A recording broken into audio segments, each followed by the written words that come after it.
Bab 591. Baiklah. Karena banyak sekali orang yang menungguku, hari ini adalah akhir pertandingan, jadi ada baiknya untuk merayakannya. Soal menerima piala. Chen Yuan meminta He Ziying untuk menerimanya atas namanya. Lagi pula, Chen Yuan tidak pernah menganggap pertandingan ini serius, hanya untuk bersenang-senang. Dia sama sekali tidak tahu. Karena penampilannya yang luar biasa hari ini, Administrasi Umum Olahraga Huaxia telah menarik perhatian para pemimpin tingkat tinggi kepadanya. Rencananya akan menganugerahinya gelar Master Olahraga Nasional. Bakat sehebat itu, sayang sekali tidak ikut serta dalam kejuaraan dunia. Dan juara serba bisa. Setiap proyek bisa diikuti. Dia harus dibina sebagai bintang utama. Di sini, Chen Yuan baru saja akan membalas pesan itu. Zhao Yuqi bergegas masuk bersama Qian Mengmeng. Mereka tampak terburu-buru. Yuqi, Mengmeng, kenapa kalian datang ke ruang ganti laki-laki? Chen Yuan mengenakan celana dalam di bawahnya. Rasanya sangat tiba-tiba. Semua orang bodoh. Itu, kau pakai celana dulu. Zhao Yuqi dan Qian Mengmeng segera menutupi wajah mereka, tampak bingung dan tersipu. Sungguh memalukan. Setelah pertandingan, Zhao Yuqi menelepon Chen Yuan beberapa kali. Tetapi Chen Yuan tidak menjawab. Dia memang ada urusan untuk menemui Chen Yuan hari ini, jadi dia tidak terlalu mempedulikannya. Setelah Chen Yuan mengenakan celananya, dia berjalan keluar dari ruang ganti dengan tenang. Seolah-olah kejadian memalukan tadi tidak pernah terjadi. Uhuk-uhuk. Yuqi, kenapa kamu terburu-buru sekali? Zhao Yuqi tidak berkata apa-apa. Dia langsung mengeluarkan ponsel dari tasnya dan memberikannya kepada Chen Yuan. Apakah ini ponsel baru yang kamu belikan untukku? Merek apa ini? Tanya Chen Yuan penasaran. Dia mengambil ponsel itu dan melihatnya dengan saksama. Teksturnya sangat bagus. Mirip dengan Apple 12 di tangannya, dan bahkan memiliki kesan teknologi yang lebih kuat. Intinya adalah tekstur layar, resolusi warna, dan kelancaran ponsel ini benar-benar tidak kalah dengan ponsel Apple. Agak mirip dengan Apple 13, yang akan segera dipasarkan. Namun, logo di bagian belakang ponsel ternyata berupa kapak. Chen Yuan belum pernah melihat merek ponsel ini. Ini adalah ponsel canggih pertama yang diproduksi oleh Sai Technology, bernama Pangu 6. Sebelum Pangu nomor 6, ada 5 ponsel, yang semuanya gagal total. Ponsel ini adalah produk teknologi kelas atas yang tidak kalah dengan ponsel manapun di pasaran, dibuat oleh Dr. He Jun dan tim insinyurnya dengan upaya yang sangat teliti. Ponsel ini dilengkapi dengan chip Pangu yang dikembangkan secara independen oleh Sai Technology. Ada sistem kuno buatan Apple. Saya sendiri telah menguji ponsel ini. Kecepatan komputasinya sangat tinggi, kinerja pemrosesannya sangat baik, dan tidak ada lag sama sekali. Baik dari segi kinerja maupun penampilan, ponsel ini dapat bersaing dengan Apple 13 yang akan datang. Zhao Yuqi menjelaskannya dengan sangat detail. Chen Yuan mengeluarkan Apple 12 yang diberikan Zhao Yuqi sebelumnya, dan dengan cermat membandingkannya dengan Pangu 6. Tidak buruk sama sekali. Meskipun tidak bisa dihancurkan, memang tidak mudah untuk mencapai tingkat tekstur yang sama dengan ponsel Apple. Ponsel ini benar-benar dibuat dengan baik. Sai Technology punya 2 kuas. Mata Chen Yuan berbinar, dan dia tidak bisa menahan diri untuk memuji. Ini berbeda, tingkat teknologi saya masih memiliki kesenjangan besar dengan Apple, jadi Dr. He Jun sama sekali tidak mempertimbangkan biaya ponsel demi mengejar kinerja superior dan kualitas luar biasa. Biaya sebenarnya dari ponsel ini telah melebihi 6.000 yuan, sementara biaya ponsel Apple hanya setengah dari Pangu 6. Oleh karena itu, kami sama sekali tidak tahu bagaimana cara menetapkan harga ponsel ini. Hanya jika harga resminya melebihi 500 yuan, ponsel ini tidak akan merugi jika terjual. Agar perusahaan dapat terus beroperasi, satu-satunya cara untuk menetapkan harga adalah lebih dari atau. Kami sama sekali tidak memiliki keunggulan untuk ponsel kelas atas yang dapat dijual hingga 8.000 yuan. Intinya, ponsel ini tidak lebih baik dari ponsel Apple. Produk dengan level yang sama jauh lebih rendah daripada ponsel Apple dalam hal nilai merek, popularitas, dan kepercayaan pengguna. Tetapi yang lain memiliki kapasitas produksi yang lebih baik dan biaya produksi yang lebih rendah. Ponsel ini akan diluncurkan pada bulan Oktober, bersaing dengan Apple 10, dan nasibnya akan ditentukan kemudian. Tidak ada yang namanya umpan meriam sama sekali tidak bisa dihindari. Kata Zhao Yuqi dengan nada agak tidak setuju. Ponsel yang bagus memang bagus, tetapi Anda juga harus mempertimbangkan dengan siapa Anda bersaing. Ponsel ini diposisikan di kelas atas. Namun, di pasar ponsel kelas atas, kebanyakan orang terbiasa menggunakan Apple, bahkan membeli setiap generasi Apple, menjadi penggemar setia Apple. Pasar ini benar-benar bukan sesuatu yang bisa Anda rebut dengan mudah. Kecuali jika Anda bisa memiliki produk yang mengubah sejarah. Kalau tidak, kita akan jadi umpan meriam. Sangat sederhana. Karena kesadaran merek kita jauh lebih rendah daripada yang lain, mari kita tetapkan harga sedikit lebih rendah dan jual dengan harga pokok, hanya 6.000 yuan. Selain itu, sudah saatnya untuk segera menciptakan gelombang popularitas. Aku ingin tampil di acara variety show terpopuler di negara ini, serial TV terpopuler, bintang terpopuler, dan selebriti internet terpopuler. Selama lalu lintasnya meningkat, mereka akan memberiku iklan tanpa pandang bulu. Big Chat TV, aplikasi Cup, pindah juga untukku. Semua selebriti internet dan produk lotre bisa ditukar dengan Pangu 6. Karena kita kurang kesadaran merek, mari kita gunakan uang untuk memaksakan kesadaran merek. Chen Yuan merentangkan tangannya. Dia berkata dengan tenang. Begitu kata-kata ini keluar, Zhao Yuqi dan Qian Mengmeng langsung kebingungan. Apakah ini benar-benar perlu dilakukan? Apakah kita ingin memaksa masuk ke pasar ponsel dengan segala cara? Jika dijual dengan harga pokok 6.000 yuan, ditambah biaya iklan, pada dasarnya setiap ponsel yang terjual setidaknya merugi lebih dari 1.000 yuan, belum lagi menghabiskan tenaga kerja, sumber daya material, dan energi yang tak terhitung jumlahnya, dan terus beroperasi dengan kerugian. Apakah ini benar-benar tepat? Tanya Zhao Yuqi ragu-ragu. Ketika Chen Yuan mendengar ini, dia langsung menyipitkan matanya. Rasanya masalah ini semakin rumit. Setiap ponsel merugi 1 atau 2.000. Ini mungkin lubang tanpa dasar. Semakin populer, semakin banyak kerugian. Tapi apakah Chen Yuan takut kehilangan uang? Tentu saja tidak takut. Asalkan menemukan mitra yang cocok untuk mengambil alih Sai Teknologi, biayanya akan mencapai beberapa triliun. Saya khawatir akan terjadi pertumpahan darah yang besar. Masalah ini diselesaikan seperti ini, saya punya rencana sendiri. Jika Anda ingin merebut pasar di depan raksasa ponsel Apple, bagaimana Anda bisa melakukannya tanpa membayar sedikit pun harga? Kerugian awal sama sekali tidak penting, selama Anda bisa mendapatkan promosi dari mulut ke mulut, popularitas, dan pengakuan konsumen, membangun nilai merek, dan membuat Apple rela menyingkirkan ponselnya dari pasar Tiongkok. Jangan kehilangan arah demi keuntungan kecil di depan Anda, lakukan seperti yang saya katakan. Chen Yuan melambaikan tangannya yang besar dan menggendongnya di punggung dengan satu tangan. Dengan wajah yang tegas. Dalam kata-katanya yang tak perlu dipertanyakan, Anda seolah bisa merasakan rasa patriotisme, bercampur dengan sedikit semangat muda. Apakah ambisinya begitu besar? Bab 592. Baiklah, Chen Yuan, kalau begitu lakukan seperti yang kau katakan. Zhao Yuqi mengangguk. Kurasa apa yang dikatakan Chen Yuan tidaklah tidak masuk akal. Lagi pula, teknologi penelitian dan pengembangan Sai Teknologi selalu lebih rendah daripada ponsel Apple, dan nilai mereknya jauh lebih rendah. Dalam hal ini, satu-satunya cara adalah dengan menghabiskan banyak uang untuk iklan guna meningkatkan kesadaran merek. Kemudian dengan menjual dengan harga lebih rendah, perlahan-lahan mengumpulkan promosi dari mulut ke mulut dan pengguna. Hanya melalui metode ini mereka dapat bertahan di pasar yang sangat kompetitif. Tanpa embel-embel, hanya menghamburkan uang. Bukan tidak mungkin menunggu Pangu 6 untuk mengumpulkan lebih banyak kesadaran merek, menyerap lebih banyak talenta R dan D, perlahan-lahan mengendalikan biaya, dan mengubah kerugian menjadi keuntungan. Membakar uang di tahap awal adalah proses yang diperlukan. Chen Yuan, menurutku jika Sai Teknologi ingin menarik dan mempertahankan lebih banyak talenta, mereka perlu belajar dari ponsel Huawei, memberikan beberapa karyawan teknis inti, dan beberapa saham teknologi. Hanya dengan cara ini Sai Teknologi dapat mengumpulkan lebih banyak talenta. Saran Qian Mengmeng. Ya, rencana ini layak, saya setuju. Seperti kata pepatah, siapa yang memenangkan hati rakyat, dialah yang memenangkan dunia. Tanpa berpikir panjang, Chen Yuan setuju untuk melepaskan saham teknologi. Ini benar-benar keberanian yang luar biasa. Jika Sai Teknologi benar-benar berkembang, saham teknologi yang stagnan ini mungkin bernilai ratusan miliar atau bahkan lebih di masa depan. Tentu saja, premisnya adalah Sai Teknologi benar-benar bisa bangkit. Pasar ponsel sangat kompetitif. Semua pabrik besar bertahan, dan tidak ada ruang bagi pabrik kecil untuk bertahan. 10 tahun yang lalu, ada banyak sekali ponsel palsu dan ponsel tanpa merek. Tetapi hingga sekarang, hanya sedikit yang bertahan.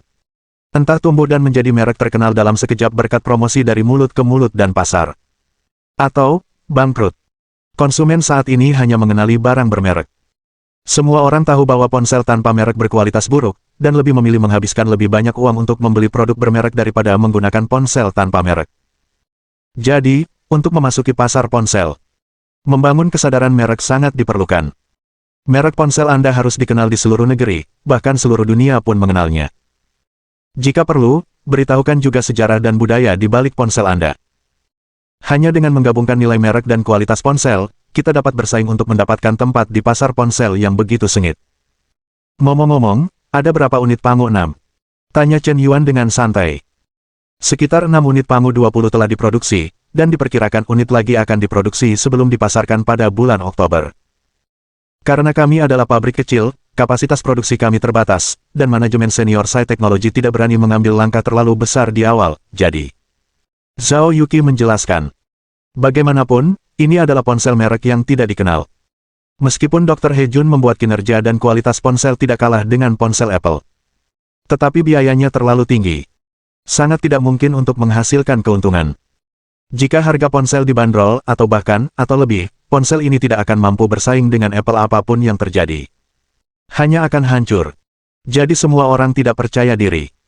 Cukup produksi 10.000 plus unit untuk menguji pasar. Lihat bagaimana reaksi pasar. Hanya 10.000 unit lebih. Terlalu sedikit. Satu kota saja tidak memiliki cukup staf, apalagi jika disebar ke seluruh negeri. Mari kita bangun 2.000 juta unit dulu. Chen Yuan melambaikan tangannya dan berkata dengan tenang. 2.000 juta. Terlalu berisiko. Bagaimana jika ponselnya tidak terjual, bagaimana jika rusak di tangan Anda? Kerugiannya bisa mencapai ratusan miliar. Dan pabrik kecil yang diakuisisi oleh Sai Teknologi sama sekali tidak mampu memproduksi ponsel sebanyak itu. Zhao Yuqi berkata dengan wajah khawatir.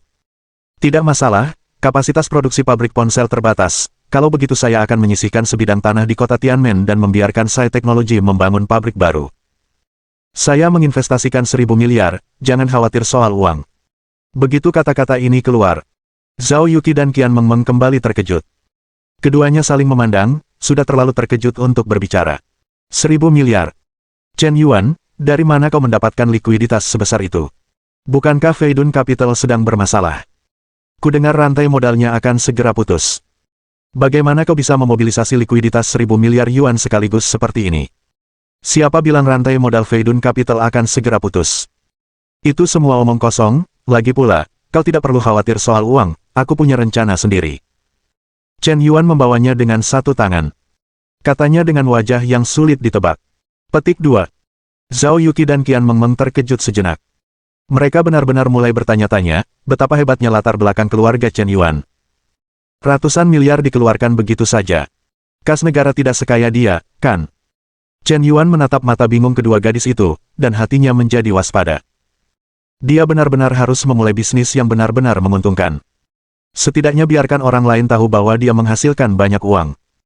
Jika tidak, dia akan selalu menghabiskan sejumlah besar uang tanpa batas, tetapi tidak memiliki penghasilan yang dapat diandalkan, yang akan benar-benar membuat orang curiga. Hanya aliran modal besar yang dihasilkan. Masuk dan keluar.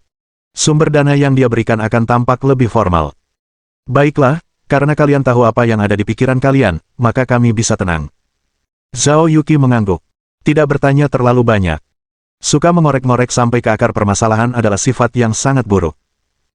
Terkadang orang tidak selalu ingin memberitahu kalian, tetapi jika kalian bersikeras membongkar rahasia dan menanyakan intinya, itu akan benar-benar membuat orang jijik.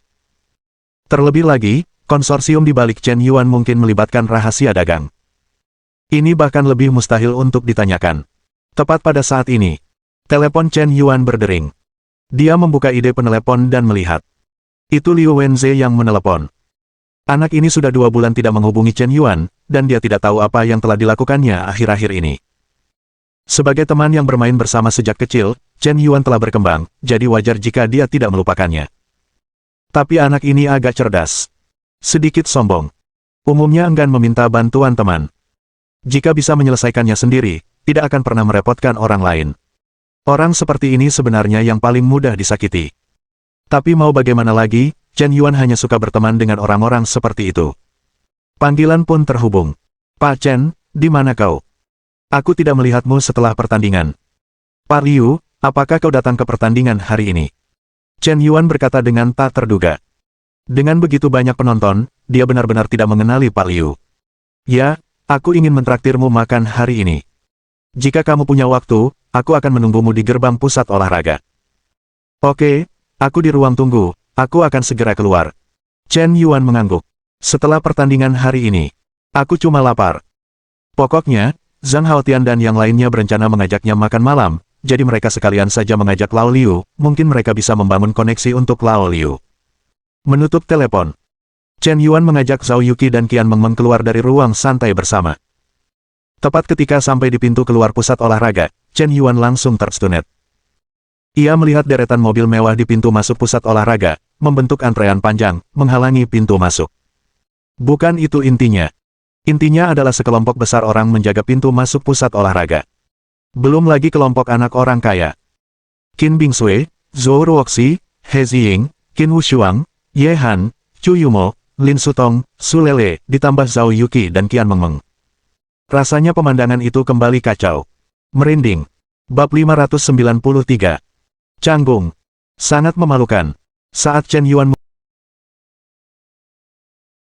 muncul, hampir semua gadis yang menjadi sasarannya berjalan menghampirinya bersamaan.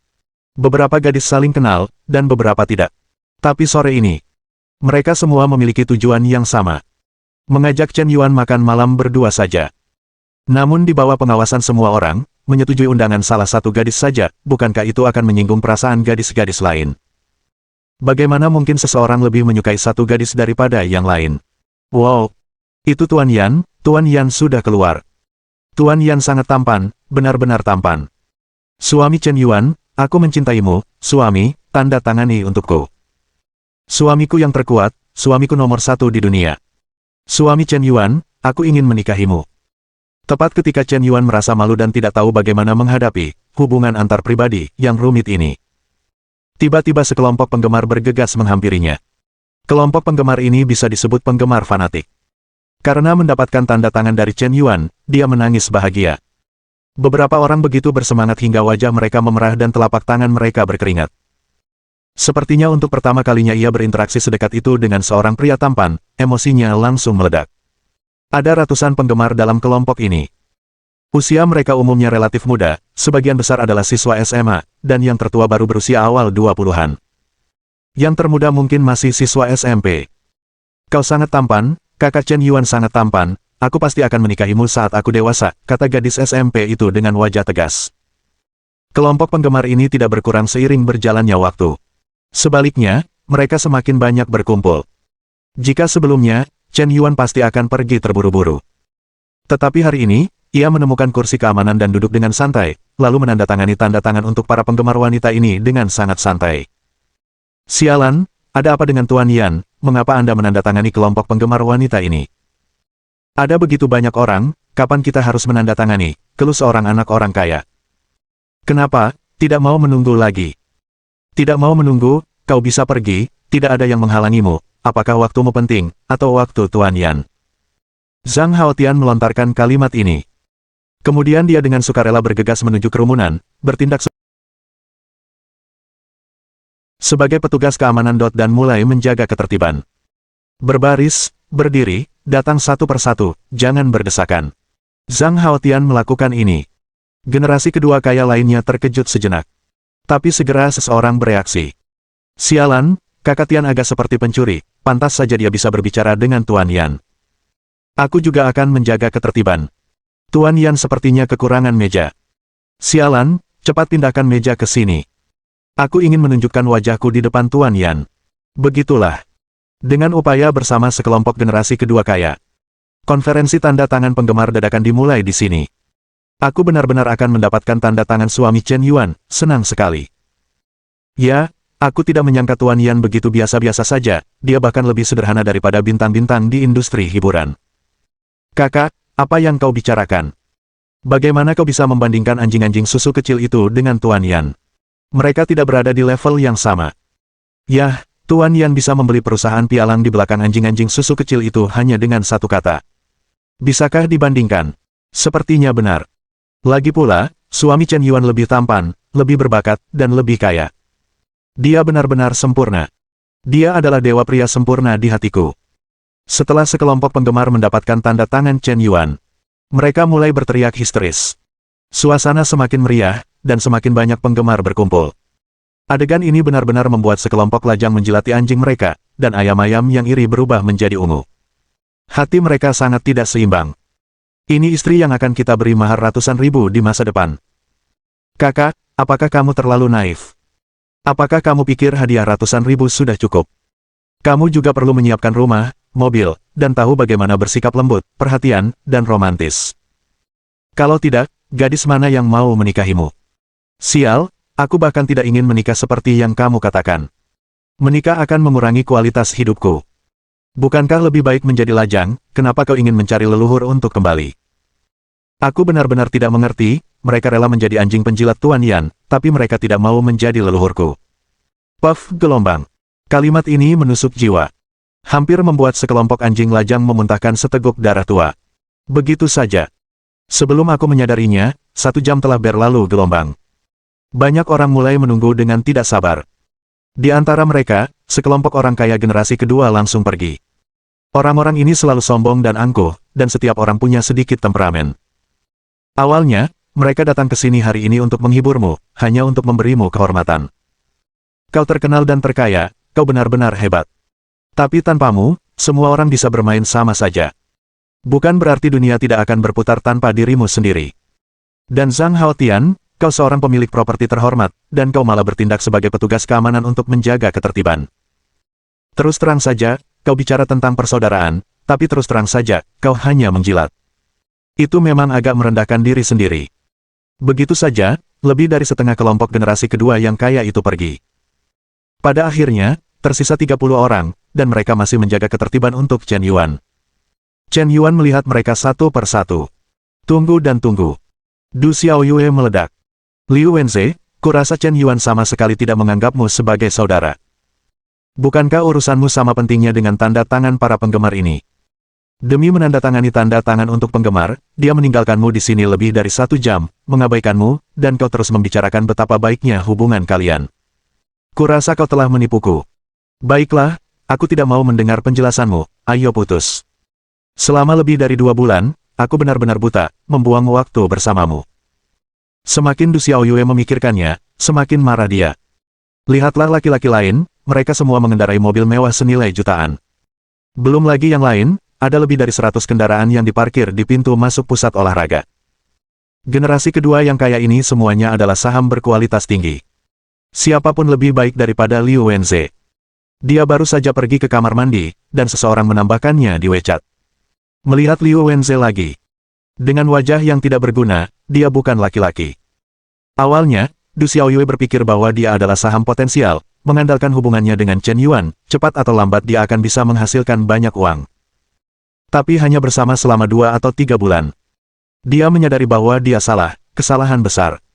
Liu Wenze hanyalah orang yang keras kepala, sama sekali tidak mengerti dunia. Dia juga tidak akan memperjuangkan kepentingannya sendiri. Seorang pria besar, selalu patuh, melakukan apapun yang dia perintahkan, bagaimana masa depan pria seperti itu? Sungguh menjengkelkan melihatnya. Datang ke sini naik kereta bawah tanah pagi ini. Apakah kau bahkan ingin menghemat uang untuk taksi? Cukup sudah. Du Xiaoyue telah menahan amarahnya. Tapi sekarang, biarkan kau pergi ke saudaramu untuk meminta bantuan dan mencari cara untuk menghasilkan uang. Apakah kamu tersentak dan ragu-ragu? Sudah menunggu lebih dari 1 jam. Malu bicara. Apa kau mau aku bicara untukmu? Pria seperti itu terlalu tidak bertanggung jawab. Semakin Du Xiaoyue melihatnya, semakin dia kesal, dia benar-benar wanita yang tidak berguna. Xiaoyue, kau bercanda, kan? Aku tahu aku membuatmu marah lagi, maaf, aku benar-benar minta maaf, aku tidak melakukan pekerjaan dengan baik. Namun, Chen Yuan sedang menandatangani autograf untuk penggemar. Tidak baik membicarakan hal semacam ini saat ini. Lebih baik menunggu sebentar, atau tidak apa-apa untuk membicarakannya di waktu yang tepat besok. Siapa yang bercanda? Mereka bilang mereka ingin putus. Apa kau tuli? Kata Du Xiaoyue dengan wajah tegas. Begitu kata-kata itu keluar, wajah Liu Wenze langsung pucat. Bab 594. Sayang, jangan marah. Aku tahu aku membuatmu menunggu begitu lama hari ini, dan kamu pasti sangat kesal. Apa yang kamu katakan tadi adalah karena marah, kan? Aku mengerti, aku benar-benar mengerti. Sayang, aku tidak akan pernah melakukan ini lagi. Bisakah kamu memaafkanku? Apapun yang membuatmu tidak puas, aku pasti akan memperbaikinya. Tolong beri aku kesempatan lagi. Wajah Liu Wenze pucat. Tapi dia tidak menyerah. Sebaliknya, dia segera mulai membujuk Du Xiaoyue. Tetapi semakin dia membujuk, semakin Du Xiaoyue memandang rendah dirinya, dan merasa bahwa dia semakin tidak berguna dan tidak kompeten. Kelembutan yang tidak menghasilkan apa-apa hanya akan membuat orang merasa kesal. Dia, Du Xiaoyue, ingin memiliki penampilan dan bentuk tubuh yang bagus, dan dia juga seorang mahasiswi terbaik di universitas bergengsi. Masa mudanya sangat berharga, bagaimana mungkin disalahgunakan oleh orang yang tidak berguna? Wenze, aku memang sedikit marah tadi, tapi aku tidak merasa marah. Aku berpikir dengan sangat jelas bahwa kita berdua benar-benar tidak cocok. Di mana letak kesalahannya? Tanya Liu Wenze. Kali ini, Du Xiaoyue jelas serius. Meskipun beberapa kali sebelumnya, Du Xiaoyue mengancam akan putus setelah marah. Tapi apa yang dia katakan beberapa kali sebelumnya hanyalah kata-kata marah. Semuanya berakhir setelah dibujuk. Meskipun prosesnya agak melelahkan, tetapi selama Anda terus membujuk, wanita tetap mudah melunakkan hati mereka.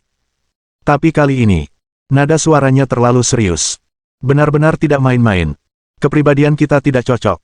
Wenze, kamu orang baik, dan kamu pasti akan menemukan kebahagiaanmu sendiri. Meskipun kamu sangat baik padaku, aku benar-benar tidak cocok untukmu.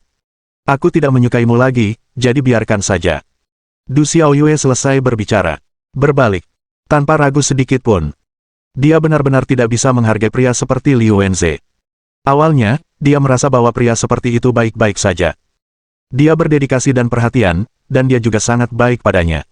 Membujuknya seperti seorang putri. Tapi sudah lama sekali. Kurasa ini benar-benar menjengkelkan. Kau selalu menempatkanku di pusat segalanya, kau sama sekali tidak terlihat seperti laki-laki. Saat makan di luar, kau harus memberiku menu, membiarkanku memilih, dan bertanya berkali-kali. Tidakkah kau tahu bahwa perempuan kesulitan memilih? Sama sekali tidak tegas. Seorang pria harus terlihat seperti pria. Tidak ada batasan sama sekali. Tidak ada daya tarik sama sekali. Bagaimana mungkin Du Xiaoyue menyukai orang seperti itu? Dia masih lebih menyukai pria seperti Chen Yuan. Kemampuan luar biasa, bakat cemerlang, muda dan kaya, kemanapun dia pergi, dia selalu menjadi pusat perhatian, dan pemandangannya tak terbatas. Sayang sekali Chen Yuan tidak menyukainya. Tapi yang terbaik adalah melakukan hal terbaik kedua, dia tidak bisa dekat dengan pria kaya dan tampan seperti Chen Yuan, dia bisa bergaul dengan pria tinggi, kaya, dan tampan biasa.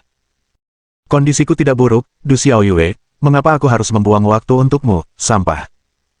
Tidak salah jika aku menyukai orang yang berdedikasi dan perhatian, tetapi premisnya adalah orang ini hanya bisa disukai jika dia seorang presiden yang otoriter. Kau tidak berguna, apakah ada gunanya menjadi berdedikasi dan perhatian? Inilah gambaran sebenarnya dari isi hati Du Xiaoyue. Liu Wenze mengalami serangan jantung serius. Dia benar-benar tidak mengerti apa yang telah dia lakukan salah. Du Xiaoyue ingin memberinya kartu orang baik. Apakah menjadi orang baik tidak ada gunanya? Mengapa begitu kejam dan tak kenal ampun kepada pria baik? Xiaoyue, aku sangat mencintaimu, mengapa kau melakukan ini padaku? Liu Wenze meraung histeris. Omelannya menarik perhatian banyak orang. Du Xiaoyue merasa sangat malu, jadi dia buru-buru pergi. Sebenarnya, Chen Yuan sudah menyadari situasi di sini. Tapi dia tidak mencoba ikut campur. Dia mengenal Du Xiaoyue dengan baik. Dia memang tidak jujur sejak awal. Dia dan Liu Wenze bersama, kemungkinan besar untuk memancing ikan besar. Tapi jelas, kesabarannya tidak terlalu bagus. Setelah hanya 2 atau 3 bulan, dia tidak tahan lagi. Dan karena keterlambatan Liu Wenze, dia baru-baru ini kehilangan beberapa uang, dan bahkan memiliki anak kedua yang cukup kaya. Setelah mengetahui hubungan antara Liu Wenze dan Chen Yuan, dia dengan tegas memutuskan kontak dengannya. Itu menghancurkan kolam ikannya. Dia tidak tahu bahwa keadaan akan menjadi seperti ini, jadi dia sangat depresi akhir-akhir ini. Semua keluhannya dilampiaskan pada Liu Wenze. Dan selama 2 bulan ini, Chen Yuan sebenarnya tidak terlalu memperhatikan Lao Liu. Pertama, dia sendiri agak sibuk. Kedua, Liu Wenze sepertinya tidak sering mendatanginya karena ketenaran Chen Yuan yang semakin meningkat. Mungkin status dan kedudukannya berbeda. Dia tidak merasa senyaman dulu di hadapan Chen Yuan. Ini sebenarnya bisa dimengerti.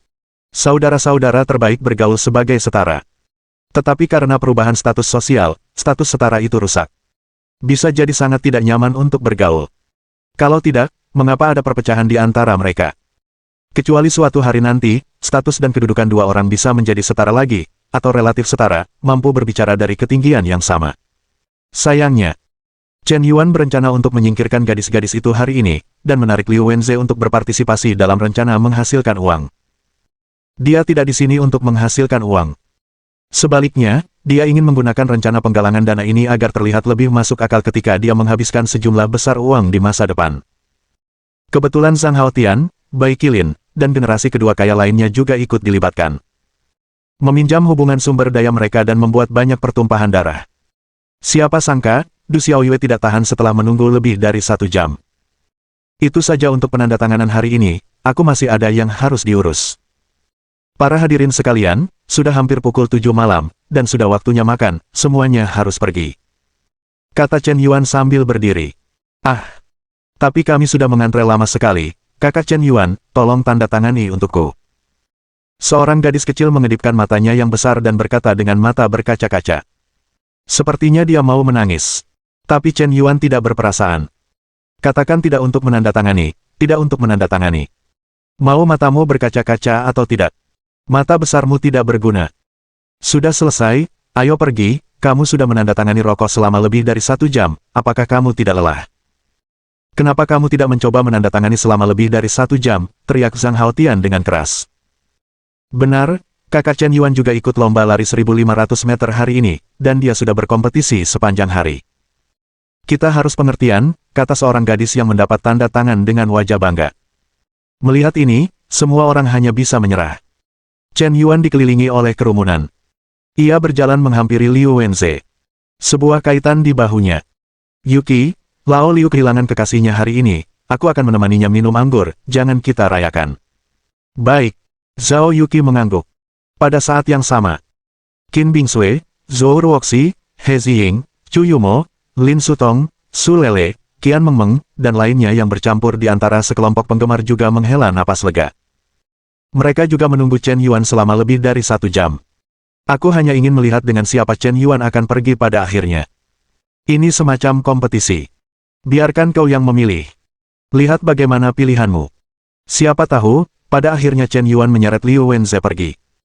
Jika seseorang patah hati, kau benar-benar harus menemaninya. Anak ini terlalu keren. Bab 595. Restoran pribadi East Lake Villa. Ruang VIP paling mewah 101. Chen Yuan mengajak Liu Wenze, Zhang Haotian, Bai Qilin, dan lebih dari 20 orang kaya generasi kedua untuk makan dan minum. Setelah makan dan minum, akhirnya mereka mulai membicarakan bisnis. Pada saat itu, seorang kaya generasi kedua tak kuasa untuk berbicara. Namanya Wang Xinggui. Perusahaannya adalah salah satu pemasok bahan bangunan terbesar di Provinsi Hubei. Beberapa waktu lalu, dengan mengandalkan koneksi kelompok generasi kedua di Seoul, ia bergabung dengan bisnis Chen Yuan. Hampir semua bisnisnya telah diinvestasikan di Tianmen Film and Television City. Dan hampir 5.000 juta bahan bangunan telah dibayar di muka. Pesanan sebesar itu tentu membuat keluarga Wang sangat gembira. Namun dalam 2 hari terakhir, ada beberapa berita buruk di internet. Dikabarkan bahwa rantai modal Feidun Capital mengalami kesulitan. Meskipun kekuatan Yan Zong sangat mengagumkan. Tetapi jika menyangkut industri mereka sendiri, hal itu tetap membuat orang sedikit khawatir. Generasi kedua kaya lainnya yang hadir kurang lebih sudah berinvestasi di kota film dan televisi Tianmen. Pesta hari ini, secara lahiriah, adalah untuk merayakan kemenangan Chen Yuan dalam kejuaraan dasar lomba. Sebenarnya, tujuannya adalah untuk menanyakan situasi. Mari kita lihat. Pelajari tentang kartu truf Feidun Capital. Tuan Yan, apakah Anda perlu meminjam uang akhir-akhir ini? Kita semua bersaudara, dan sekarang kita seperti belalang di tali yang sama. Jika Tuan Yan mengalami kesulitan, jangan ragu untuk bertanya, meskipun kami mungkin tidak dapat membantu Anda karena kesibukan kami. Tetapi Anda tidak boleh lupa. Di belakang kami ada seluruh kelompok generasi kedua di Seoul. Selama Anda memberi perintah, setiap orang yang memiliki uang akan menyumbangkan uang, dan setiap orang yang berpengaruh akan berkontribusi secara merata, dan tidak akan menjadi masalah untuk menyelesaikan kesulitan sementara. Wajah Wang Xinggui sedikit memerah. Tampaknya sedikit mabuk. Tetapi nadanya tulus, dengan tatapan dari hati ke hati di wajahnya. Meskipun begitu, Chen Yuan sama sekali tidak mengenal orang ini. Sebagian besar kata-kata ini memiliki makna yang tentatif. Jika Chen Yuan benar-benar mengatakan bahwa dia kekurangan uang, saya khawatir semua orang akan benar-benar curiga bahwa Feidun Capital mengalami kesulitan pendanaan. Jangan bilang, saya memang sedang ada urusan akhir-akhir ini, dan saya ingin meminta bantuan semua orang. Begitu Chen Yuan mengatakan ini, hati semua orang tiba-tiba berdebar kencang. Mungkinkah ada sesuatu yang salah dengan Feidun Capital? Bahkan Zhang Haotian, Bai Qilin, dan yang lainnya mulai terlihat sedikit gugup. Suasananya agak suram. Barusan, Chen Yuan mengeluarkan sebuah kotak dari dompet jaketnya. Sebuah kotak kaca. Di dalamnya terdapat bubuk biru. Tuan Yan, apa ini? Tanya seorang pria kaya raya, tetapi ragu-ragu untuk berbicara. Ini obat. Tentu saja, ini bukan obat yang Anda bayangkan. Ini obat khusus melawan virus G yang diteliti khusus oleh perusahaan teknologi medis saya. Obat khusus ini memiliki efek langsung pada pasien klinis. Baik itu virus asli atau virus yang bermutasi, obat ini memiliki efek yang luar biasa. Anda hanya perlu membuat obat ini menjadi kapsul, 3 kapsul sekaligus, 3 kali sehari, dan Anda pada dasarnya dapat pulih. Tahukah Anda apa barang yang paling menguntungkan tahun lalu? Benar, itu masker. Kurasa kau tak pernah menyangka setelah bekerja keras memulai bisnis, kau tak bisa menang sebagai penjual masker. Sampai sekarang, penjualan masker di seluruh negeri masih tinggi, dan hampir setiap rumah tangga sudah terbiasa memakai masker saat keluar rumah. Jika konsumsi global disertakan, diperkirakan lebih dari 1 miliar masker digunakan setiap hari. Namun, ini hanyalah masa lalu. Aku yakin tak lama lagi orang-orang di seluruh dunia tak perlu lagi memakai masker saat keluar rumah, dan mereka tak perlu takut tertular. Rute internasional akan dibuka kembali, pariwisata akan kembali normal, dan ekonomi global akan pulih. Selama ada obat khusus ini, virus G akan menjadi masa lalu. Menurutmu berapa harga yang pantas untuk obat khusus ini? Kerumunan langsung terkejut. Semua orang mengira Tuan Yan khawatir dengan kesulitan yang dihadapi Feidun Capital. Siapa sangka dia akan mengubah topik pembicaraan. Tiba-tiba, bidang lain ikut terlibat. Virus G. Obat khusus. Saudara, bukankah Anda bergerak di bidang properti? Bagaimana bisa bidang kedokteran ikut terlibat lagi?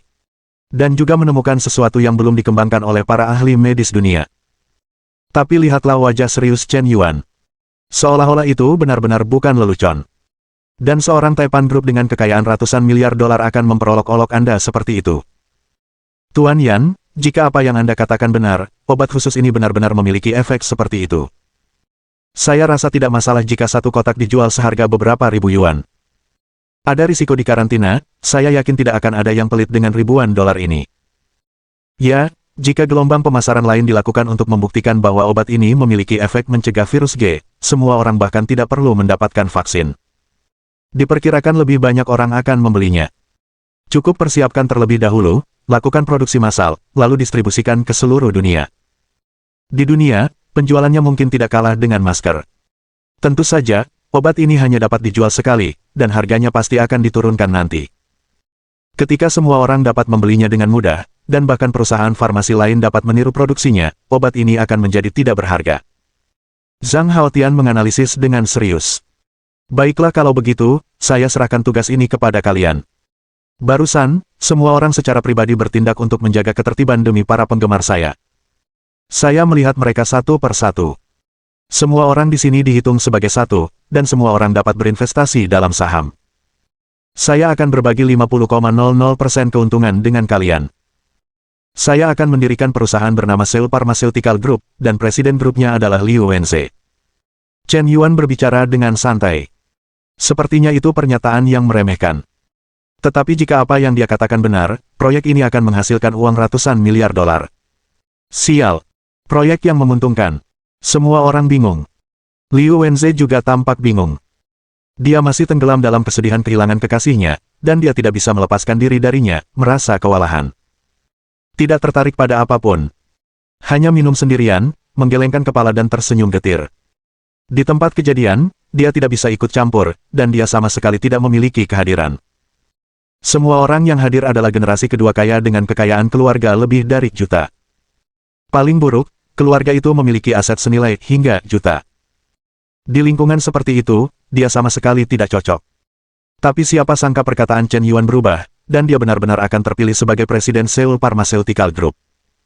Grup ini masih menargetkan seluruh dunia. Dan obat khusus yang paling sulit telah dikembangkan. Satu-satunya yang tersisa adalah produksi massal dan penjualan. Pak Chen, Anda, bukankah ini agak tidak pantas? Saya hanya seorang mahasiswa dan belum lulus. Siapapun di sini lebih berpengalaman daripada saya. Saya khawatir, saya tidak akan mampu melakukannya. Liu Wenze sangat terharu. Tapi, kalian tidak perlu mengkhawatirkan hal-hal ini. Jika Presiden tahu segalanya, mengapa kalian membutuhkan karyawan? Kalian semua sampaikan pendapat kalian hari ini. Jika kalian bersedia bergabung, silakan. Jika kalian tidak ingin bergabung, keluar dan belok kanan.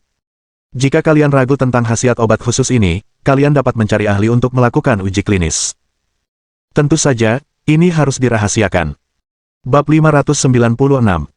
Bisnis ini hanya bersifat jangka pendek.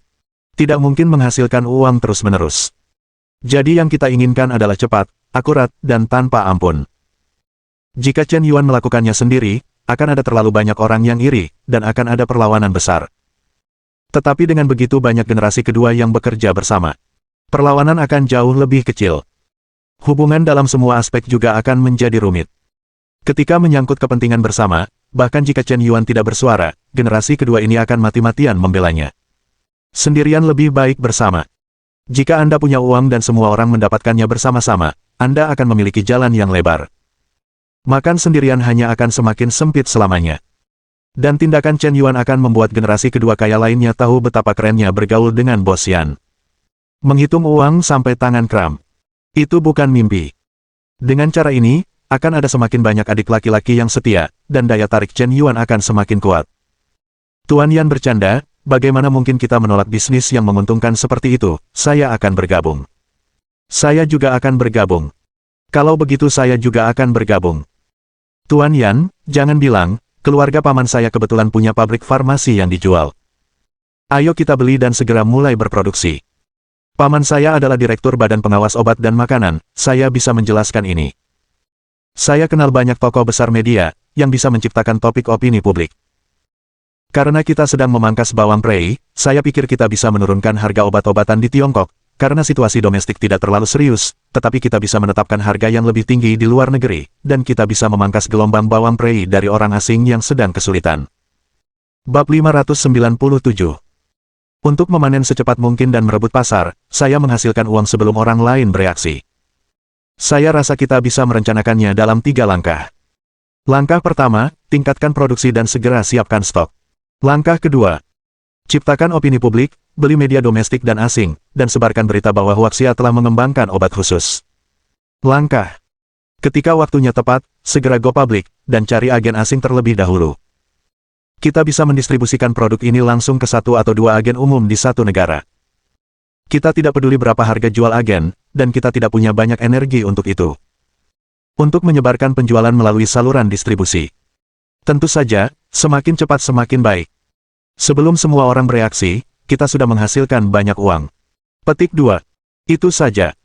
Sekelompok orang kaya generasi kedua mulai menunjukkan bakat mereka dan membuat rencana. Mengisi kekosongan.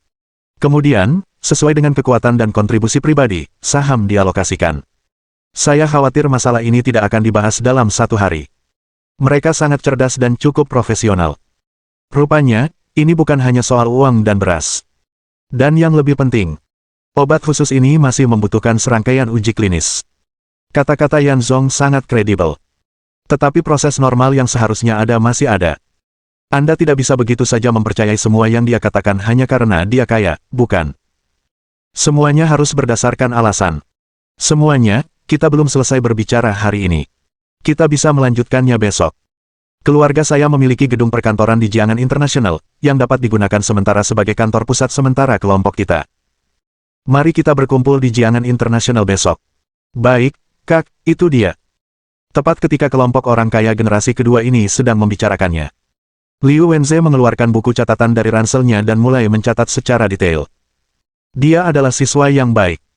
Mencatat bersama Anda adalah kebiasaan yang baik. Dulu, Liu Wenze suka mencatat nomor telepon Du Xiaoyue, tanggal lahirnya, berbagai festival, makanan dan minuman kesukaannya, pantangan yang dia miliki, kebiasaan hidupnya, dan sebagainya. Dia tidak hanya mencatatnya, tetapi juga membacanya secara lengkap. Dia hanya berharap bisa menjadi pacar yang sempurna yang dapat memenuhi semua kebutuhan Du Xiaoyue. Namun, bukan berarti dia tidak tahu beberapa kebutuhannya, melainkan dia memang tidak mampu memenuhinya. Tapi sekarang berbeda. Kakek Chen sangat menghargai saya dan mempercayakan proyek penting ini kepada saya. Ini satu-satunya kesempatan saya untuk bangkit kembali. Saya harus merebutnya. Dan, jika saya benar-benar mencapai sesuatu, Xiao Yue pasti akan kembali kepada saya ketika saya punya uang. Mungkin dia benar. Tidak ada gadis yang menyukai kelembutan yang tidak menghasilkan apa-apa, bukan hanya Du Xiao Yue, termasuk Liao Jia, atau gadis-gadis lain juga. Liu Wenze bukanlah orang yang bodoh. Dia juga tidak sepenuhnya lurus. Mungkinkah seseorang yang diterima di Universitas Wuhan memiliki IQ rendah? Apakah yang disebut pria heteroseksual benar-benar tidak memahami hati wanita? Lelucon. Alasan mengapa kebanyakan pria heteroseksual tetap heteroseksual adalah karena mereka tidak ingin terlalu menuruti keinginan wanita. Beberapa hal memang tidak bisa diubah. Bukankah memalukan bagimu membiarkan seorang pemuda di awal usia 20-an meraih prestasi di usia 30-an? Apakah kau pikir semua orang perokok? Lebih baik berpura-pura menjadi pria heteroseksual, itu akan menghemat banyak masalah. Chen Yuan sama sekali tidak tahu. Pria bernama Liu Wenze ini sebenarnya masih ingin membawa kembali Du Xiao Yue dalam pikirannya, jadi dia ingin merasa bangga di depan Du Xiao Yue. Benar-benar tak berdaya. Tapi sekarang dia menahan napas. Dia harus membangun karir dari ini, dan dia harus membuktikan bahwa dia bukan orang yang tidak berguna, bukan pengecut. Waktu berlalu. Sudah pukul 11 malam. Semua orang bubar. Hanya Chen Yuan yang masih minum bersama Liu Wenze. Pak Chen, aku tidak tahu harus berterima kasih bagaimana. Aku sudah selesai dengan sebotol anggur ini. Liu Wenze mengambil sebotol anggur dan mulai meniupnya. Oke, semua orang sudah pergi, jadi aku tidak akan membicarakan apa yang terjadi. Mungkin Anda berpikir bahwa kualifikasi, kontak, dan koneksi Anda tidak cukup untuk posisi presiden grup, tetapi saya katakan kepada Anda, hanya Anda yang paling cocok menjadi presiden. Kelompok wakil kedua yang kaya ini tampaknya harmonis, tetapi sebenarnya mereka memiliki hubungan yang rumit, bertengkar secara terbuka dan diam-diam, membentuk kelompok-kelompok kecil, dan tidak ada yang menerima orang lain. Di antara mereka, memilih siapapun untuk memimpin mungkin akan menimbulkan banyak ketidakpuasan, tetapi Anda berbeda. Posisi Anda paling netral, dan Anda menangani segala sesuatu dengan paling adil, dan Anda adalah orang saya. Anda memang kandidat yang paling cocok untuk menjadi presiden Seoul Pharmaceutical Group. Poin lainnya adalah jika kita menuai keuntungan dalam gelombang ini, jika kita menghasilkan banyak uang, kita pasti akan dikritik di tahap selanjutnya. Beberapa orang bahkan menyemprot kita dengan bapau kukus darah manusia. Sebagai presiden Seoul Pharmaceutical Group, Anda tentu saja yang pertama menanggung akibatnya. Jadi, menjadi presiden bukanlah hal yang mudah. Anda tidak hanya harus menyeimbangkan hubungan antar pihak, tetapi Anda juga harus mencegah mereka ketahuan dalam obrolan pribadi, dan Anda harus menanggung kesalahannya. Petik 2. Tidak apa-apa, Pak Tua Chen, saya tahu apa yang harus dilakukan. Apapun yang kau inginkan di dunia ini, tentu kau harus membayar harganya. Tidak mungkin kau mendapatkan semua hal baik. Aku, seorang mahasiswa yang belum lulus, menjadi ketua kelompok. Secara perbandingan, aku cukup beruntung. Aku akan bekerja besok, dan aku tidak akan mengecewakanmu. Liu Wenze mengangguk tegas. Hidup memang penuh suka duka. Rasanya seperti menaiki roket. Belum lama ini, aku baru saja mengalami putus cinta, ditinggalkan oleh pacarku, dan hatiku sangat malu. Lalu, tiba-tiba, dia menjadi presiden. Dia juga pemimpin kelompok generasi kedua kaya di Seoul. Sungguh mengasyikkan. Tapi kelompok generasi kedua kaya ini sepertinya tidak menganggapnya serius. Masyarakat itu nyata. Hanya mereka yang benar-benar mampu yang bisa mendapatkan rasa hormat dari orang lain. Lao Liu masih punya jalan panjang yang harus ditempuh. Bab 598. Waktu berlalu. Tanpa terasa, sudah bulan Oktober. Siang ini, cerah. Matahari keemasan bersinar dari barat. Membuat orang merasa hangat. Du Xiao Yue sedang menikmati teh sore bersama beberapa adik perempuannya di Hotel Bintang 5. Hidup begitu menyenangkan. Bagaimana mungkin Liu Wenze, seorang bajingan bau, menurunkan kualitas hidupnya? Benar saja, putus dengan Liu Wenze adalah keputusan yang tepat. Baru-baru ini, pria kaya yang baru saja ia kencani membelikannya tas Hermes. Tas ini saja setara dengan gaji pria-pria malang itu selama setahun. Orang-orang mengantarnya ke tempat-tempat mewah. Mobilnya juga Bentley. Benar saja, kesenjangan antar manusia begitu besar. Jika aku bersama Liu Wenze, aku khawatir aku harus berdesakan naik bus dan kereta bawah tanah setiap hari. Memikirkannya, aku merasa hidup tidak bergerak maju. Meskipun Liu Wenze memiliki potensi, berapa tahun lagi yang dibutuhkan untuk melepaskan potensinya? Masa mudanya begitu berharga. Mengapa tidak memilih yang sudah jadi? Xiao Yue, tasmu ini cantik sekali, sepertinya model Hermes terbaru. Kamu bilang tas ini. Pacarku baru saja membelikannya untukku kemarin. Du Xiaoyue memamerkannya dengan bangga. Tunggu sebentar, tas ini sepertinya tidak asli. Meskipun terlihat sangat mirip dengan imitasi, Hermes edisi terbatas semuanya memiliki kode anti pemalsuan. Aku baru saja memindainya dengan ponselku, dan ternyata palsu. Harganya diperkirakan hanya beberapa ratus dolar. Petik 2. Ah. Xiao Yue, bukankah begitu, meskipun kamu tidak bisa membawa yang asli, kamu tidak harus membawa yang palsu, kan? Seorang adik perempuan mengejek dengan cara yang aneh. Tidak, aku membeli tas ini di konter, dan ada fakturnya. Du Xiaoyue membantah dengan marah. Faktur bisa dipalsukan, tapi apakah kamu yakin membelinya di konter? Adik perempuan lainnya bertanya dengan belak-belakan. Ya, Xiao Yue, jangan tertipu. Tentu saja aku membelinya dari konter. Du Xiaoyue berkata dengan berani. Saat ini, dia sepertinya menyadari bahwa dia telah dipermainkan oleh seseorang. Tuan muda Jin ini adalah bajingan yang menipu dengan tas palsu. Terpikat oleh tas palsu, dia menipu dirinya sendiri untuk pergi ke hotel. Tas asli harganya yuan, dan dia begitu terharu sehingga dia tidak menginginkannya.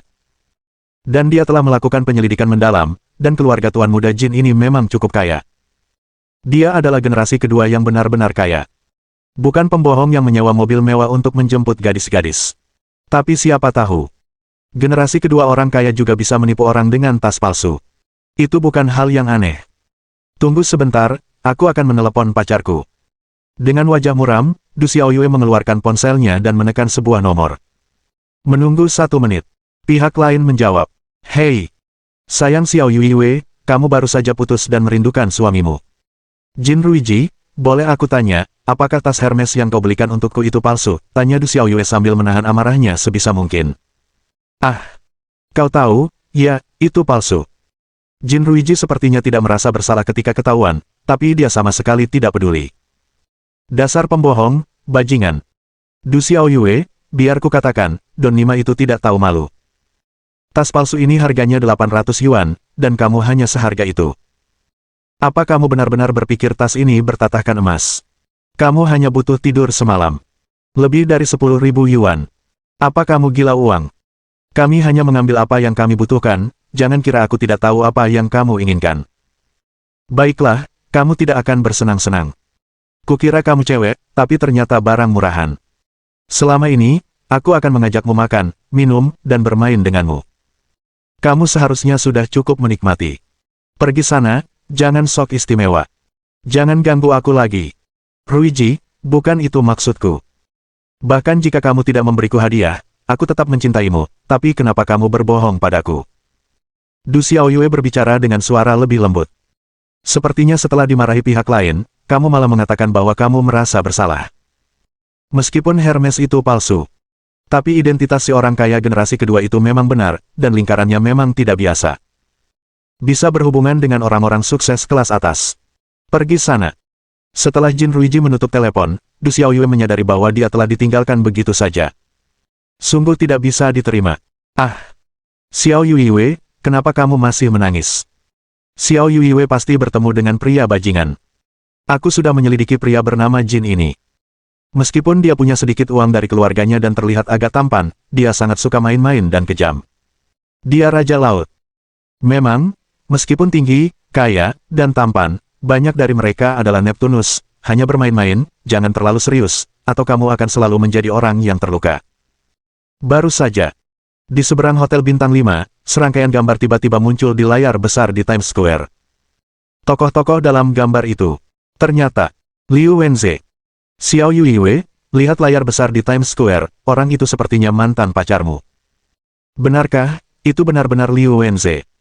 Astaga, dia sebenarnya presiden Seoul Pharmaceutical Group. Seoul Pharmaceutical Group, apakah itu Seoul Pharmaceutical Group yang baru-baru ini menjadi sangat populer di internet sehingga media dunia pun bergegas memberitakannya? Perusahaan ajaib yang telah menciptakan pesanan senilai 5.000 miliar dalam sebulan. Para ahli melaporkan bahwa nilai pasar Seoul Pharmaceutical melebihi 1 triliun. Bum bum bum. Mendengar adik-adik perempuan membicarakan kita. Apakah Du Xiaoyue bodoh? Liu Wenze adalah presiden Seoul Pharmaceutical Group. Bagaimana mungkin dia menjadi presiden? Apa masalahnya? Aku mengerti, akhirnya aku mengerti.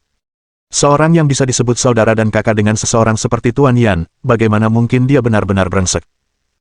Dia pasti memiliki identitas dan latar belakang yang luar biasa, tetapi dia tetap rendah hati dari awal hingga akhir. Aku salah, seharusnya aku percaya pada penilaianku sendiri, ternyata Wenze benar-benar menantu yang super kaya. Du Xiaoyue menatap layar besar di seberangnya. Aku hampir menyesalinya. Adik-adik perempuannya semua terdiam. Entah apakah kepala Du Xiaoyue terjepit pintu. Apalagi talenta muda terbaik dunia seperti Liu Wenze. Mau berkencan dengan pria yang suka bergonta-ganti pasangan. Mereka bahkan memberimu tas palsu.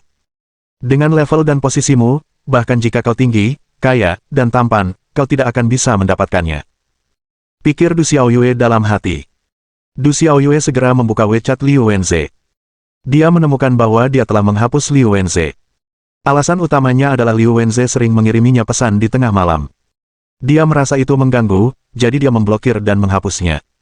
Dengan cara ini, Liu Wenze tidak mungkin bisa menambahkannya sebagai teman. Ngomong-ngomong, Chicken Fubao. Saat Wenze mengirimiku 520 amplop merah dulu, dia menggunakan Jifubao. Aku belum menghapusnya dari daftar teman Jifubao-ku. Buka daftar teman Jifubao. Dia dengan cepat mengedit pesan dan mengirimkannya ke Liu Wenze. Wenze, apa kabar akhir-akhir ini? Aku sedikit merindukanmu. Bab 599. 1 menit berlalu. Liu Wenze tidak membalas pesan. 10 menit berlalu. Liu Wenze tidak membalas pesan. Du Xiaoyue mengirim pesan lain. Wenze, apa yang kukatakan terakhir kali itu membuatku marah, tidak bisakah kau memendamnya? Aku sudah banyak berpikir selama periode ini. Selama hari-hari ketika kau tidak di sisiku, aku menyadari bahwa aku tidak bisa hidup tanpamu. Aku terbiasa memilikimu. Sebelumnya, aku keras kepala dan suka bermain-main. Aku ingin meminta maaf padamu. Wenze, aku ingin bertemu denganmu, apakah kau punya waktu? Du Xiaoyue mengirim 3 pesan berturut-turut. Tanpa sadar. 1 jam berlalu. Liu Wenze masih tidak membalas pesan. Du Xiaoyue merasa gelisah. Sedikit khawatir tentang untung rugi.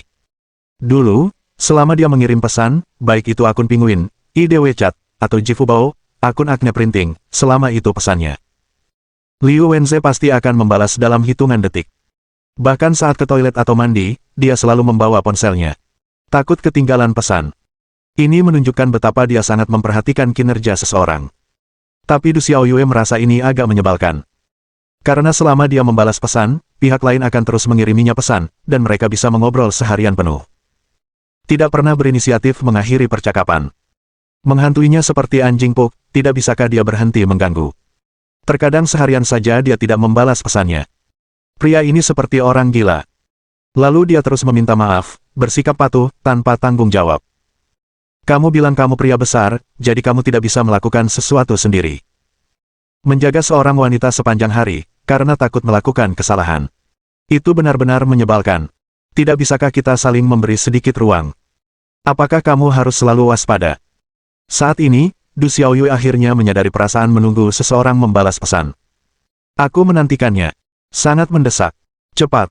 Akan menjadi mudah marah tanpa sadar. Perlahan mulai menderita. Apakah kamu pikir pihak lain tidak lagi peduli padamu? Aku merasa sangat dirugikan di hatiku. Kata-kata itu terbagi menjadi 2 bagian. Liu Wenze saat ini. Rapat umum pemegang saham sedang diadakan di gedung kantor pusat Seoul Pharmaceutical Group. Chen Yuan juga secara pribadi berpartisipasi dalam rapat pemegang saham ini. Ada lebih dari 20 pemegang saham generasi kedua yang kaya raya yang berpartisipasi secara kolektif, dan tidak satu pun dari mereka yang absen. Ini juga pertama kalinya Seoul Pharmaceutical Group mengadakan rapat umum pemegang saham sejak didirikan. Rapat umum pemegang saham ini secara misterius tersebar di dunia luar. Tampaknya latar belakangnya sangat mengagumkan. Tim riset medisnya berada di tingkat teratas dunia. Konon, lembaga riset medis misterius ini telah berdiri lebih dari 10 tahun. Lembaga ini memiliki para ahli medis terkemuka di kota. Tujuannya adalah untuk mengembangkan obat khusus untuk virus G terlebih dahulu. Faktanya, Seoul Pharmaceutical pada dasarnya adalah perusahaan kantong, penuh dengan cangkang kosong. Bahkan untuk obat-obatan khusus seperti H666, sebagian besar pasokannya ditemukan di pabrik farmasi lain untuk diproses. Atau mengakuisisi pabrik farmasi lain. Kemudian mengubah merek, mendapatkan kemasan yang berbeda, dan mulai memproduksi H666. Sebagian besar karyawan di kantor pusat perusahaan juga merupakan pekerja kontrak sementara. Apa dasar yang sebenarnya? Penelitian medis selama 10 tahun. Itu semua hanya sesumbar. Tapi ternyata sebuah perusahaan tas kulit berhasil melakukannya dalam waktu kurang dari sebulan. Menjadikannya terkenal di dunia. Menarik perhatian dunia. Karena perusahaan ini, keajaiban telah tercipta. Seoul Pharmaceutical, perusahaan farmasi terkemuka dunia yang bangkit dalam waktu tersingkat dalam sejarah. Perusahaan ini, dengan usahanya sendiri, telah memulihkan industri pariwisata, transportasi, dan perhotelan global. Di bawah gelombang operasi ini, perusahaan ini membawa keuntungan yang luar biasa bagi Seoul Pharmaceutical Group. Liu Wenze adalah presiden Seoul Pharmaceutical Group. Bahkan sampai masuk ke New York Times. Selalu menjadi sorotan. Rapat umum pemegang saham, suasananya sangat santai. Kami semua anak muda, jadi kami mengadakan rapat sambil memasak hotpot. Presiden Yan, saya ingin bersulang, terima kasih telah membuat saya kaya. Tuan Liu, berapa banyak uang yang kita hasilkan kali ini? Seorang anak muda kaya raya buru-buru bertanya. Jangan terburu-buru, semuanya. Izinkan saya melaporkan laporan keuangan kepada Anda. Sejauh ini, perusahaan kita telah menerima pesanan lebih dari 5.000 miliar yuan, dan sebagian besar adalah pesanan besar internasional. Satu pesanan melebihi miliar. Setelah dikurangi biaya tenaga kerja, biaya farmasi, biaya pengemasan, pajak penghasilan yang harus dibayar, dan berbagai biaya manajemen dan operasional perusahaan, keuntungan kita sekitar 3.000 miliar. Begitu kata-kata ini keluar, hadirin terkejut. Semua orang terpaku. Terstunned. Kecuali wajah Chen Yuan yang tanpa ekspresi, generasi kedua kaya lainnya semuanya terengah-engah. 3.000 miliar keuntungan, dividen dibagikan sesuai proporsi. Saya memiliki 30% saham perusahaan. Bisakah gelombang ini dibagi menjadi miliar? Kaya sekali. Ayah saya telah menjalankan perusahaan sepanjang hidupnya, dan dia telah menghasilkan lebih dari 1 miliar yuan. Saya telah bekerja dengan Tuan Yan selama sebulan, dan saya telah menghasilkan 30 miliar yuan. Saya jauh lebih baik daripada ayah saya. Tembakau bahkan lebih hebat lagi, bukankah gelombang panen ini mampu menghasilkan keuntungan 500 miliar? Itu belum cukup, H666 masih memiliki margin keuntungan yang lebih besar, dan kita bisa menghasilkan lebih banyak uang. Semuanya, meskipun hari ini adalah hari yang sangat membahagiakan, saya harus mengecewakan semua orang dengan memberitahu Anda bahwa ada perusahaan farmasi terkemuka di Amerika Serikat yang telah melakukan penelitian dan analisis mendalam tentang obat khusus H666. Inggris, Prancis, Italia, Jerman, Rusia, India, dan banyak negara lain juga telah membeli H666, meluncurkan penelitian, dan membentuk tim penelitian khusus. Saya yakin tidak akan lama lagi teknologi formula medis H666 akan terungkap, dan harga obat tersebut pasti akan anjlok saat itu. Waktu ini tidak akan berlangsung terlalu lama, dan beberapa perusahaan bahkan telah membuat terobosan. Selain itu, pabrik farmasi kita baru-baru ini telah menyusupi banyak agen rahasia. Karena kita menimbun barang secara gila-gilaan di tahap awal, tidak ada waktu untuk mengambil tindakan pencegahan, dan tidak ada cara bagi siapapun untuk menyelinap masuk dan mencuri rahasia. Dan hal ini terlalu mencolok. Oleh karena itu, masa untung besar H666 tidak akan berlangsung terlalu lama, dan harganya mungkin akan mulai turun drastis bulan depan. Kata Liu Wenze dengan rasional. Chen Yuan melirik Liu tua dengan heran. Setelah menjabat sebagai presiden untuk beberapa waktu, tampaknya dia benar-benar terlihat cukup terhormat. Entah dia menurunkan harga atau tidak, lebih baik menghasilkan uang daripada tidak menghasilkan uang sama sekali. Ya, hal semacam ini sudah diperkirakan sejak lama. Bagaimana mungkin selalu ada keuntungan besar? Kita hanya memanfaatkan gelombang peluang. Bahkan jika pesaing lain tidak mencuri rahasia, ketika jumlah orang yang terinfeksi virus G semakin berkurang, virus tersebut akan secara bertahap dieliminasi. Jika H666 dapat dibeli di apotek manapun, obat ini tidak ada gunanya. Mungkin semua orang ingin untung dan pergi, tetapi saya pikir ini adalah pemborosan kesempatan. Seoul Pharmaceutical kita menjadi terkenal dalam sekejap. Dengan waktu, tempat, dan orang yang tepat, kita langsung menjadi salah satu perusahaan farmasi terkemuka di dunia hanya dalam 1 bulan. Ini adalah keajaiban. Visibilitas yang begitu kuat. Mengapa membiarkannya merosot? Mari kita investasikan sejumlah uang untuk membangun basis penelitian medis kita yang sebenarnya. Dan membuka perekrutan, menyerap para ahli medis terbaik di dalam dan luar negeri. Dengan reputasi grup kita saat ini, saya percaya bahwa banyak talenta akan datang ke sini, terutama. Pada saat itu, sebuah kelompok penelitian khusus akan didirikan. Benar-benar berakar di industri farmasi. Kita harus tahu bahwa gelembung properti akan semakin besar di masa depan, ditambah dengan populasi yang menua, industri farmasi pasti akan menjadi salah satu industri yang paling menguntungkan. Kita telah secara tidak sengaja masuk ke industri yang paling menguntungkan, mengapa meninggalkannya? Tanya Liu Wenze dengan serius. Bab 600. Sangat bersemangat. Ada beberapa kebenaran dalam apa yang dikatakan Lao Liu. Dia adalah presiden perusahaan, tetapi tidak memiliki saham. Jika perusahaan mengalami penurunan, dia sangat tidak ingin melihatnya. Hanya ketika Seoul Pharmaceutical bersinar, dia menjadi presiden yang berarti. Bukan karena Chen Yuan memperlakukannya dengan buruk. Sungguh memalukan memberinya saham. Generasi kedua kaya lainnya menyumbangkan uang dan usaha. Liu Wenze sendiri tidak menyumbangkan sepeser pun, dan dia tidak memiliki keterampilan untuk berinvestasi dalam saham. Meskipun dia menjadi presiden, dia bisa diberi saham tanpa alasan. Mungkin orang lain juga akan memiliki pendapat. Saudara adalah saudara, aturan adalah aturan. Uang adalah sesuatu, berapapun jumlahnya, jangan memberikannya tanpa alasan. Hanya ketika Anda dapat menghasilkan uang dengan keterampilan Anda, barulah Anda dapat menerimanya dengan tenang. Jika tidak, itu adalah sedekah. Saya setuju dengan apa yang dikatakan Lao Liu. Karena kita semua telah memasuki industri yang paling menguntungkan, mengapa harus pergi? Saya memanggil semua orang ke sini hari ini. Awalnya saya ingin memberitahu kalian tentang ini, tetapi karena Lao Liu sudah mengatakannya, saya tidak akan bertele-tele. Mari kita langsung ke intinya. Chen Yuan tersenyum tipis. Saya melihatnya mengeluarkan sebuah kotak kulit dari bawah meja. Kotak itu dibuka. Di dalamnya terdapat lebih dari selusin obat suntik.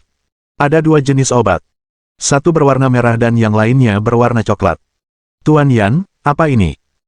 Izinkan saya memperkenalkan kepada Anda, ini adalah dua obat yang dikembangkan oleh Institut Penelitian Medis kami, yang telah mencurahkan upaya dan kerja keras yang tak terhitung jumlahnya selama lebih dari 10 tahun. Obat merah pertama, dengan kode nama H568, juga disebut agen generasi dan pemulihan sistem kekebalan tubuh. Obat ini dapat menghilangkan HIV. Obat ini hanya efektif untuk pasien yang terinfeksi AIDS. Jika tidak, orang normal akan menyuntikkannya. Itu akan mengancam jiwa. Obat coklat kedua, dengan kode nama H696, juga disebut agen terapi gen penargetan tumor kanker. Obat ini memiliki efek terapeutik yang kuat pada pasien yang sakit parah, tetapi harganya mahal. Harga pokok suntikan ini, semuanya lebih dari 1.000 yuan, dan efek satu suntikan hanya dapat digunakan selama 1 tahun, dan suntikan lain diperlukan setelah 1 tahun. Disertai dengan penjelasan Chen Yuan. Semua pemegang saham generasi kedua yang kaya raya terkejut. Semua orang sangat terkejut hingga tak bisa berkata-kata. Obat-obatan yang juga dapat mengobati AIDS. Apakah ini masalah medis di seluruh dunia? Selama bertahun-tahun, tidak ada ahli medis yang dapat menyelesaikannya. Apakah ada obat yang juga dapat mengobati kanker? Tuan Yan, mungkinkah benar-benar ada tim peneliti medis kelas dunia di belakang kita? Jika tidak, bagaimana mungkin kita dapat mengembangkan obat medis yang sangat inovatif seperti ini? Tanya Zhang Haotian dengan lesu. Bagaimana menurutmu? Chen Yuan tersenyum tipis, lalu mengajukan pertanyaan, dengan tatapan yang sangat misterius. Saya mengerti. Saya selalu berpikir bahwa grup kita hanyalah perusahaan tas kulit. Semuanya karena keberuntungan. Ternyata tidak benar. Memang benar ada tim riset medis kelas dunia. Penelitian dan pengembangan obat khusus virus G sama sekali bukan kebetulan. Jadi begitulah. Tuan Yan, mengapa Anda tidak mengatakannya lebih awal? Ternyata Anda tidak hanya mencari uang, tetapi juga telah menyiapkan investor. H666 hanya untuk membuat Seoul Pharmaceutical Group kita terkenal dan dikenal dunia. Setelah itu, obat-obatan H568 dan H696, itulah kartu truf yang sebenarnya, saya. Percaya bahwa dengan kedua obat ini, perusahaan kita akan mampu mengamankan posisinya sebagai grup farmasi teratas dunia dan membentuk efek merek yang besar, sehingga semua orang akan tahu betapa kuatnya Seoul Pharmaceutical Group. Setelah kedua langkah ini selesai, status hegemoni farmasi dunia mungkin tidak akan lepas dari genggaman. Saat itu, semua orang bereaksi. Benar saja, Tuan Yan selalu punya rencana cadangan untuk setiap langkah rencananya. Ambil 1 langkah dan lihat 10 langkah. Di tengah-tengah penyusunan strategi, kemenangan yang menentukan masih ribuan mil jauhnya. Kau omong kosong, agen rahasia, serta tim R dan D dari berbagai negara. Lalu bagaimana jika kau benar-benar mendapatkan formula H666? Itu tidak sepadan dengan uangnya. Tunggu sampai kau mengembangkannya dan kemudian mempopulerkannya. Seoul Pharmaceutical tidak lagi memainkan proyek ini. Satu langkah demi satu langkah, satu langkah demi satu langkah. Kau pikir aku hanya punya 3 lapisan, tapi sebenarnya aku punya 9 lapisan. Kau tidak tahu apa-apa tentang Seoul Pharmaceutical. Kali ini, kita harus belajar dari kesalahan sebelumnya. Produksi dan pengembangan H568 dan H696 harus sangat rahasia. Kita tidak akan membuat kesalahan yang sama kali ini. Bai Qilin mengingatkan. Memang, apa yang dikatakan Lao Bai benar, kita telah belajar dari kesalahan, kita harus lebih berhati-hati kali ini. Benar saja, mengikuti Tuan Yan, menghasilkan uang seharusnya tidak terlalu mudah. Rapat pemegang saham ini. Semua orang seperti darah ayam. Mereka bahkan tidak curiga dengan 2 ramuan yang dikeluarkan Chen Yuan. Kepercayaan yang hampir tanpa syarat. Mungkin ini daya tarik kepribadian. Rapat pemegang saham ini dibuka selama lebih dari 2 jam. Akhirnya berakhir bahagia. Sampai saat ini, Liu Wenze baru saja mengangkat teleponnya dan menemukan seseorang mengiriminya pesan di Jifubao. Dia membukanya dengan santai. Ternyata itu Du Xiaoyue yang mengiriminya pesan. 2 jam telah berlalu. Wenze, bagaimana kabarmu akhir-akhir ini? Aku sedikit merindukanmu. Wenze. Melihat pesan-pesan ini, Liu Wenze tanpa sadar ingin membalas, dan bahkan meminta maaf, menjelaskan mengapa dia tidak membalas pesannya begitu larut. Tapi kemudian berpikir ulang. Kurasa aku tidak bisa terlalu menjilat anjing. Kau bilang putus dan putus lagi. Apakah kau menyesal ketika kau mengatakan menyesal? Kau anggap aku apa? Apakah aku anjing yang datang dan pergi sesukamu? Semakin Liu Wenze memikirkannya, semakin marah dia. Tapi tetap membalas satu pesan. Aku ada rapat hari ini dan aku tidak punya waktu untuk membuat janji. Ini adalah pertama kalinya Lao Liu menolak ajakan Du Xiaoyue. Awalnya kupikir Du Xiaoyue akan sangat marah dan bahkan tidak akan berbicara dengannya. Siapa sangka pihak lain langsung membalas. Ini adalah perlakuan yang belum pernah dinikmati Liu Wenze sebelumnya. Tidak apa-apa, Wenze, aku tahu kamu sangat sibuk akhir-akhir ini, dan kamu tidak bebas hari ini, jadi aku ingin tahu apakah kita bisa bertemu besok. Dulu aku terlalu keras kepala, tapi kamu bilang akan mentolerir sifatku yang mudah marah dan mencintaiku seumur hidupmu. Wenze, ingatkan kamu. Du Xiaoyue mengirim 2 pesan berturut-turut. Dia bahkan mengungkit janji yang dibuat Liu Wenze di awal. Ini adalah masalah umum pria. Saat merayu wanita, tanpa sadar akan membuat beberapa janji. Itu benar pada saat itu. Tapi itu berubah kemudian. Tidak masalah apakah itu bajingan atau penjilat anjing, itu sama saja. Sudah ku bilang sebelumnya, tapi kau yang meninggalkanku duluan, apa kau masih mau aku mengganggumu seperti anjing puk? Aku bukan orang murahan lagi, aku laki-laki. Aku punya harga diri. Liu Wenze menjawab dengan kesal. Meskipun ada sedikit rasa kesal, tidak sulit untuk melihat bahwa dia memiliki perasaan yang tulus terhadap Du Xiaoyue. Du Xiaoyue melihat berita itu. Aku tahu ada pertunjukan teater. Liu tua hanya ingin merasa bangga di depannya. Di lubuk hatiku, aku masih sangat peduli padanya. Wenze, aku tahu aku telah melukai harga dirimu. Tidak masalah jika kau memukulku atau memarahiku.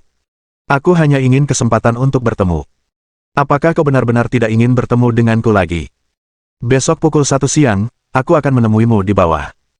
Mohon dukungan dari omom ante-ante sekalian, buat subscribe atau sharekan novel Mimin ke Facebook kalian, agar channel Mimin bisa terus berkembang.